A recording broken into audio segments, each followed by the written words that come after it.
Eh bien voilà, bonjour à tous. Aujourd'hui, on est dans une maison assez incroyable, très très belle et très cosy pour vous parler du prochain spectacle qu'on aimerait vous présenter le 27 mars et qui s'intitule Also sprach Rilke. C'est de l'allemand, ça signifie ainsi parlait Rilke. Rilke, Rainer Maria Rilke, eh bien c'est un écrivain, c'est un poète, c'est un essayiste qui est né à la fin des années 1800, vers 1875 si ma mémoire est bonne.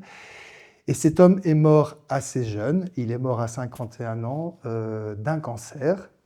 Il a écrit énormément de choses, il s'est intéressé à beaucoup, beaucoup de choses. C'est un grand poète et c'est également un grand voyageur.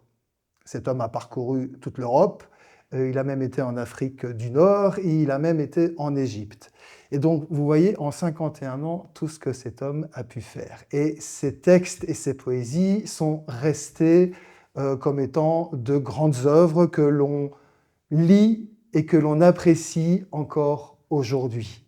Et voilà pourquoi nous avons décidé de vous présenter ce spectacle. J'ai la grande chance d'avoir avec moi l'auteur de l'œuvre Also sprach Rilke, Claude Evans Janssens. Bonjour. Bonjour. Et donc moi, la première question qui m'est venue en m'intéressant un peu à votre travail et à cette œuvre qu'on va présenter le 27 mars, c'est qu'est-ce qui vous a inspiré dans cet homme-là multiple? Quel est le fil que vous avez tiré pour pouvoir composer cette œuvre musicale?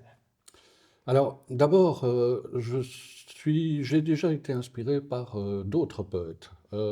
Baudelaire, auquel j'ai consacré un album. D'accord. Et la musique vocale m'a de plus en plus intéressé. J'ai beaucoup pratiqué de musique instrumentale, en jazz et autour du jazz, des mélanges de jazz et d'autres musiques. Et puis, j'ai fait cet album sur des poèmes de Baudelaire. Ensuite, j'en ai fait un sur des poèmes de Christina Rossetti, Oui. une poétesse anglaise du 19e siècle. Et j'avais envie de composer encore de la musique vocale, et je me suis dit, bon, ben, maintenant, quel poète est susceptible de m'inspirer? Et j'ai parcouru toutes sortes d'ouvrages poétiques de grands auteurs du 19e siècle. J'aime beaucoup Beaucoup cette le période. 19e siècle, oui, oui. Rilke, évidemment, est en même temps sur le 20e, hein, puisque Oui, tout il à est fait. mort en 1926. J'ai feuilleté, puis je suis tombé sur Rilke, que j'avais lu quand j'étais jeune et que je n'avais plus beaucoup lu ensuite, et j'étais immédiatement fasciné. Et j'avais déjà des bribes de composition, c'est-à-dire des fragments instrumentaux, des idées. Mhm. Et je lisais des poèmes de Rilke, et régulièrement, en tournant les pages, il y en a un qui collait parfaitement à ce début, à cette esquisse instrumentale que Instrumental. j'avais en Et réserve. qu'est-ce qui collait en fait? Est-ce que c'était la thématique du texte que vous étiez en train de lire ou alors la rythmique du texte que vous étiez en train de lire, le phrasé? Ah, les deux, Oui, mais le phrasé, oui, qui tombait parfois de manière magique. Donc je d'accord. me Ah suis oui, dit, oui. voilà, c'est lui. Ça se rencontre quoi. C'est une rencontre un Voilà, peu, oui, qui c'est s'était ça. produite avec Baudelaire également. C'est Et ça. donc, voilà, je me suis alors plongé dans tout ce que je n'avais pas encore lu de Rilke. Mhm. Et voilà, ici, Je vois, oui. il y a quelques ouvrages. Il y en a encore dans la bibliothèque qui se trouve là. Il a écrit, comme vous le disiez, énormément. Oui. Euh, et c'est une poésie très, très fascinante parce qu'elle est mystérieuse. Euh, la poésie de Baudelaire, en comparaison, est assez facile à comprendre, mais celle de Rilke, elle est pleine de mystères. On lit ça et on peut l'interpréter de toutes sortes de manières. Excusez-moi, ça me fait penser à une question. Vous lisez Rilke en français ou vous le lisez en allemand? Parce que lui écrivait il écrivait en allemand. Alors, euh, Rilke est effectivement un poète de langue allemande, Oui, mais il a appris la langue française de manière ok, tellement ok, extraordinaire c'est ça. qu'il a écrit à la fin de sa vie en français. Euh, mais la majorité de son œuvre est en allemand. Alors, par chance, quand j'étais en secondaire, j'avais un cours de langue à option qui était l'allemand et j'avais choisi l'allemand. D'accord. Donc, Oui, euh, oui, oui, oui. ça m'a aidé. Cela dit, il y a un vocabulaire incroyable, donc je ne pourrais pas le lire dans le texte, J'imagine, mais c'est j'ai ça. des... Non, c'est parce que quand tout à l'heure vous parliez du phrasé de Rilke dans sa ah oui, poésie, oui, est-ce que c'est le phrasé français qui vous a inspiré ou est-ce que c'est le non, phrasé allemand? Parce que le, l'allemand. le phrasé Ah, allemand. ah oui, oui, c'est ça. Oui, oui. Ah oui, d'accord. Donc je dis, par chance, j'avais Oui, appris. du coup. Donc je pouvais, parce que ce qui est très important quand on met un poète en musique, un Mhm. texte en musique, c'est évidemment que si c'est un texte étranger, en anglais, en allemand, les accents toniques soient C'est au ça. bon endroit, C'est sinon ça. ça ressemble à Ouais. rien. Et est-ce que musicalement, du coup, ces accents toniques, vous les avez respectés par rapport à la langue allemande? Enfin, je veux dire, Oui. comment se fait cette alchimie-là? Alors là Est-ce que vous la contrôlez d'ailleurs? c'est ça la magie.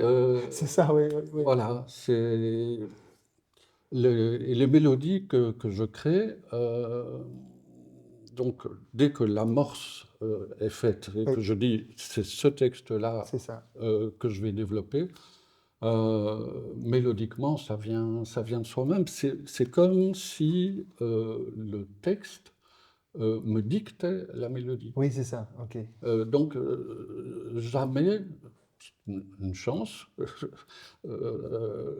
jamais je ne suis sur la page blanche en train de me dire Oui, qu'est-ce que je vais faire comme mélodie pour ce... Non, elle est là, tout de suite. c'est ça. Et je dois même souvent me dépêcher. Oui, oui, Je j'imagine, oui. l'encode dans un programme C'est ça. qui enregistre les notes que je joue sur mon clavier. Et donc, je dois parfois aller vite parce que les idées Viennent plus. Oui, se succèdent. j'imagine bien, oui, oui.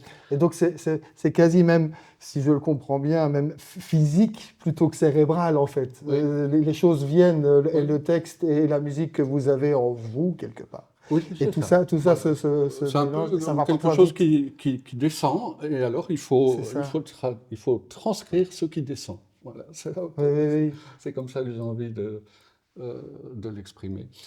Et voilà, donc finalement, la composition, il y a quand même plus d'une heure de musique. Mhm. La composition de Alsos par Rilke, euh, sur le plan mélodique, a été assez rapide C'est ça. en quelques semaines. Mais alors après, le travail est immense d'écriture pour l'orchestre, qui est un petit orchestre, hein, c'est un ensemble de 11 musiciens. Euh, Et donc, mais vous avez écrit voilà, pour ces 11 musiciens, déjà en pensant à ces 11 musiciens, parce que là, le 27, effectivement, il y aura, ces musiciens seront sur scène. C'est un ensemble qui existait déjà, que vous connaissiez, ou ce sont des individualités que vous avez rassemblées? Si vous voulez un peu nous parler de cette composition, de cet mhm, orchestre. mhm. En fait, la composition, je l'ai conçue pour un ensemble en me disant, je ne pensais pas encore à un ensemble précis. C'est ça. Mais je savais qu'il me fallait un violon alto, un violoncelle, Je voulais des instruments avant Mhm. et il fallait qu'il y ait un son un peu wagnérien. Euh, et bon, évidemment, je ne pouvais pas m'offrir, comme chez Wagner, 5 tubas, Oui, c'est 10 ça. trombones. Donc j'ai cherché un amalgame et j'ai fait un amalgame entre le corps et le basson. Mhm. Ça donne vraiment une sonorité qui me convenait tout à fait. Euh, il y a un piano et des percussions, percussions très importantes. Mhm.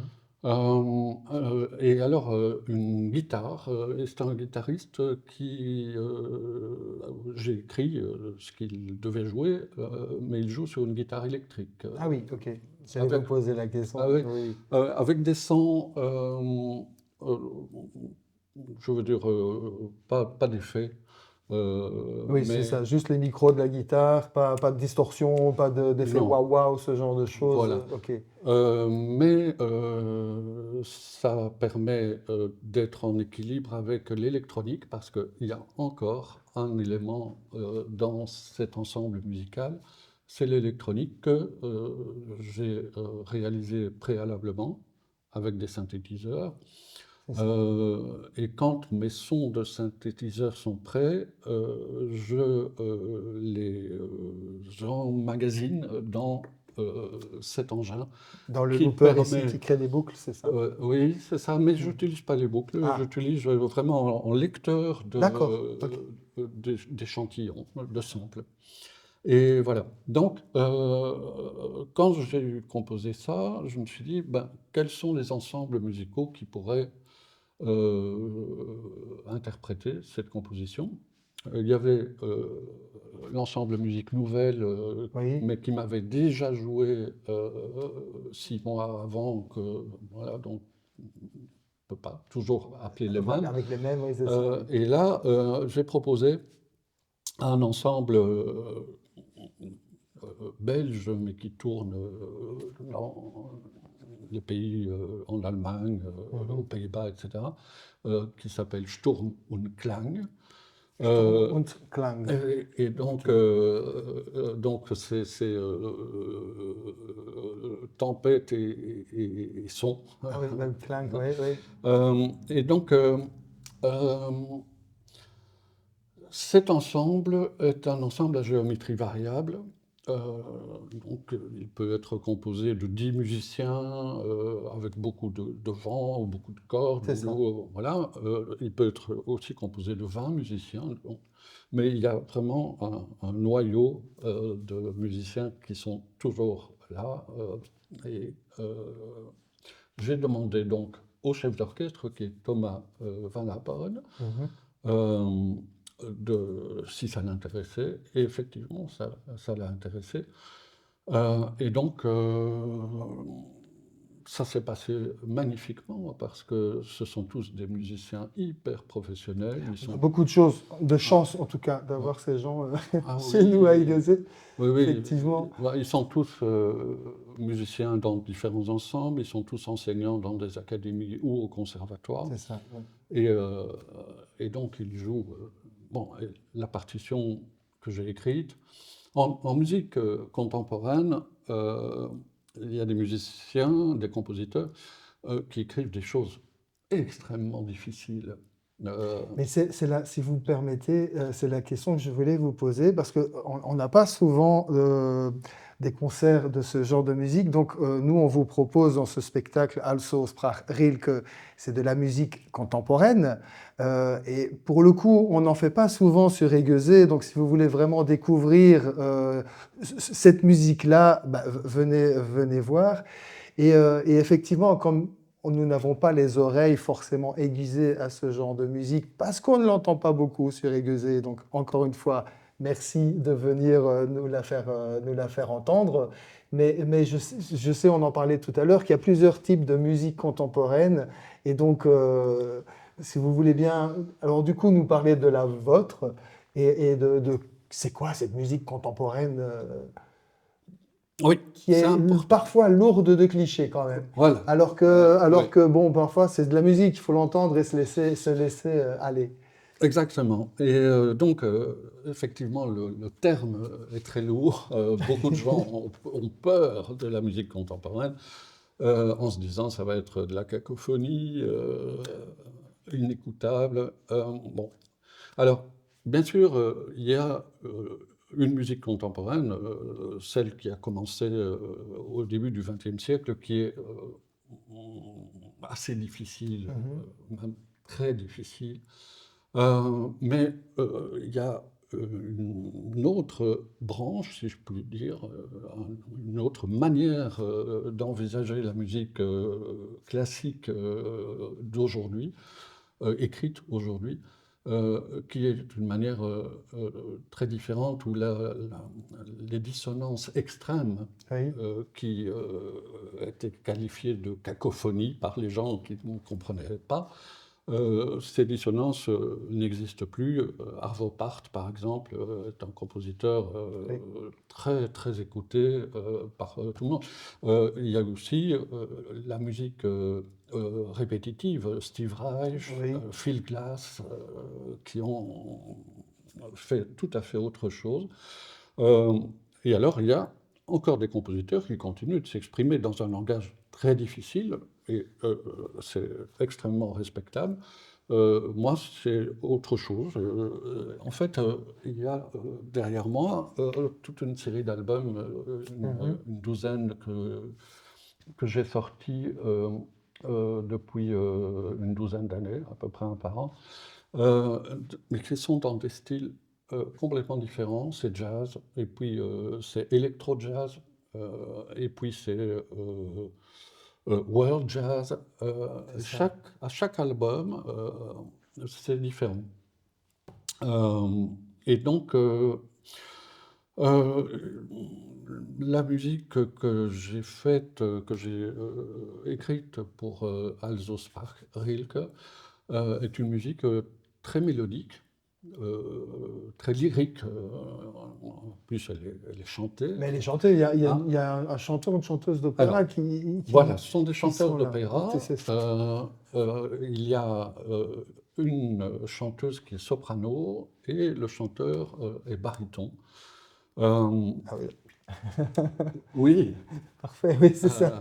euh, et donc ils alternent. La chanteuse, elle chante des mélodies très très, comment dire, lyriques, faciles, et le chanteur, lui, est plutôt dans des moments il chante des textes où il y a une tension. Ok, Euh, d'accord. et majoritairement, le chanteur chante les textes que Rilke a écrits en allemand, D'accord. et la chanteuse chante surtout des textes que Rilke a écrits en français.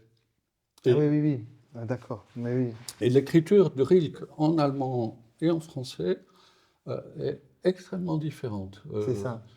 Donc, c'était pour moi intéressant de confier à un chanteur la partie allemande et à l'autre. Oui, c'est ça. Oui, oui. Et on parlait du phrasé tout à l'heure. On est effectivement dans le baryton sur l'allemand. Enfin, on peut un Oui, peu comprendre le soprano sur le français.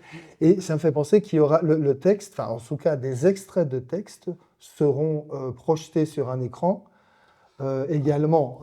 Donc, les gens, vous allez pouvoir effectivement entendre et apprécier musicalement les textes écrits par Rilke, mais vous allez aussi pouvoir les lire, parce que c'est bien ça, hein, tout à fait. les textes seront projetés sur un écran. Et donc, encore une fois, mais c'est souvent le cas en musique contemporaine, les oreilles sont au travail et sont là pour être appréciées et aussi, mais la vue est aussi importante puisque ce sont souvent des styles très complets autour de ces spectacles-là. Et c'est très important de dire effectivement qu'il y a les textes à l'écran en allemand et en français. Bon, évidemment, pour la majorité des gens, ils les liront en français, mais je trouvais bien de les mettre en allemand Oui, oui, bien sûr. aussi. Oui. Les textes défilent à mesure que les chanteurs les chantent. C'est ça. Ok.